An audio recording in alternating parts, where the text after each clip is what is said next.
This is Andi Purewal, Boxing Social in association with Betfred. I'm joined by Darren Barker, dazzling Darren Barker, sorry I forgot to introduce that, former IBF World Champion.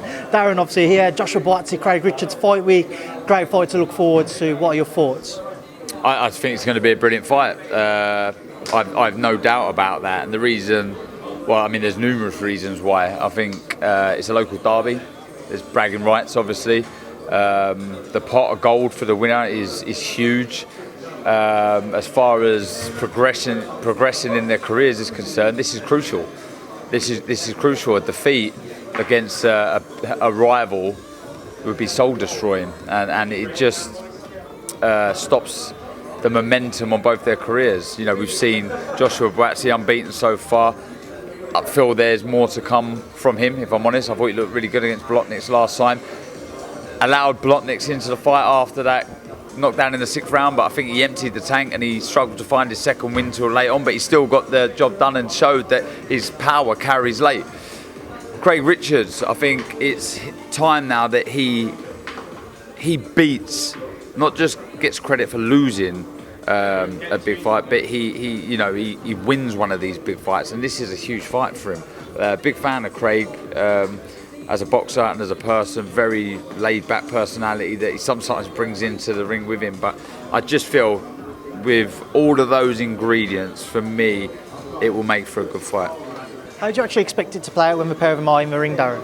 Cagey from maybe the first 2 rounds, but it's going to be one of those. Every time there's an exchange, the crowd are going to jump up, they're going to make a racket because both men can really punch. So anything can happen. I feel both could get drops in this fight.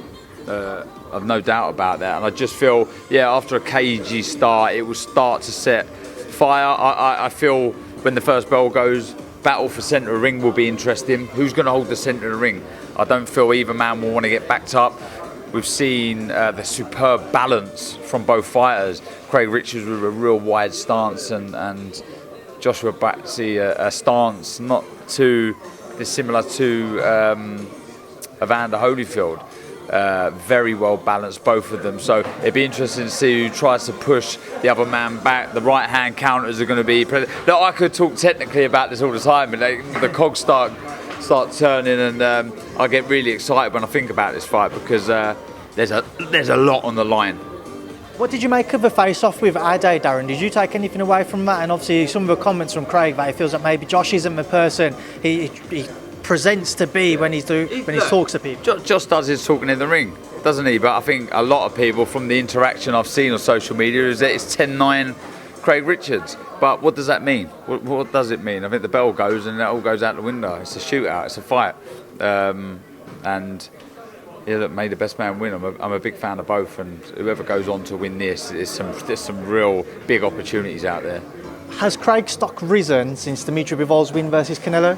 Yeah, I think so. And I've said this, I think Craig can take an awful lot of confidence away from the Bivol fight. You know, some people said Bivol underperformed. I think that's a little bit harsh. And if I'm deadly honest, I think Craig could have done more in that fight. I think there was opportunities for Craig Richards to turn the screw and really bite down and let his hands go. But look, not to reference, well, I'm going to reference myself because the only point of call that I have in boxing is when I fought Sergio Martinez, I was a little bit, how good is it, these elite level fighters, and you don't know until you get in with one. So I've got regrets in that fight. Well, I wish I'd done more. And Craig's got the opportunity now in this fight to prove that, look, he doesn't just do enough to lose. He's going to do enough to win. And he's going to have to fight as best of his ability to beat Joshua Buatsi. And Buatsi's going to have to do exactly the same to beat Craig Richards. Just obviously away from that one, just get your thoughts on the Canelo Bivol fight back in Vegas. You actually fell asleep for it, Darren. What were your thoughts on it when you've caught up with it? I crashed out. I went to a pool party, I fell asleep. Well, I didn't fall asleep, it was a power nap. And the power nap, I didn't hear me alarm, I didn't set me alarm, and I didn't wake up. So yeah, I missed it. So what, you woke up at like 10 p.m. poolside with nobody around you? No, I left the pool, went back to the room because of the fight. I did the same with my brother Stag Deal. I missed the Canelo Amir Khan fight because of this stupid idea of having a power nap. I'm never doing it again. I'm 40 tomorrow. Do you know that? I'm 40 years old tomorrow. So that's my excuse for falling asleep.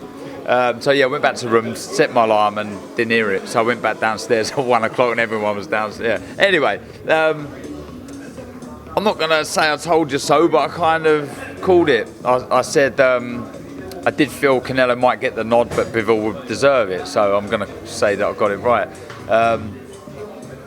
It was a gamble that didn't pay off. When you're chasing sort of the kind of unbelievable, ridiculous legacy that Canelo's chasing, these things can happen. But I think the next wise move would be to drop back down to some sort of catch weight or super middle and fight Golovkin in that third fight. I feel Canelo wins it comfortably, but I do believe Golovkin deserves that fight. He deserved more than a draw, didn't he, out of the 2 fights that they've already had. He won the first fight, absolutely no doubt about it. So he deserves the third fight, but Canelo wins that for me. Just a couple of quick ones, Darren. Obviously, Amir Khan announcing his retirement last week. I just want to get your thoughts on his announcement and what was a stellar career. I'd take my hat off to both him and Kell Brook. I wish I had half the careers they did. Tremendous achievements financially, as far as achievements are concerned in the sport, as far as titles are concerned, unbelievable. And I'll miss them. I'll miss their rivalry. I'll miss them fighting. I'll miss them headlining. I really will. So, yeah, huge congratulations to both men. Do you feel that era of boxers kind of slowly come towards an end now, obviously? Yeah, I mean, I retire. No, yeah, of course it does. That's boxing for you.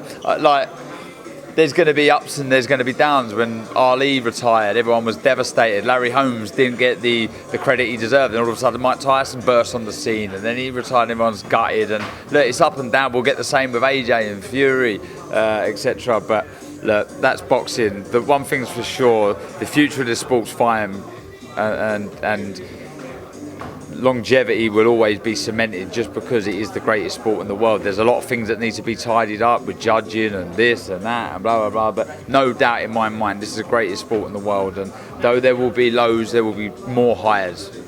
Final one, Darren, you mentioned it's your 40th tomorrow. How are you celebrating it? I'm working. I'm doing a press conference and flying to Bilbao for the Metcalfe Leharaga show, commentating on that, flying back to the O2 on Saturday, working on that, and then I'll probably celebrate next week because there's nothing going on. So you might see me out and about next week. Well, I'm sure London will be keeping their beady eyes open for you, but I appreciate your time, Darren. Thank you. Thanks, mate.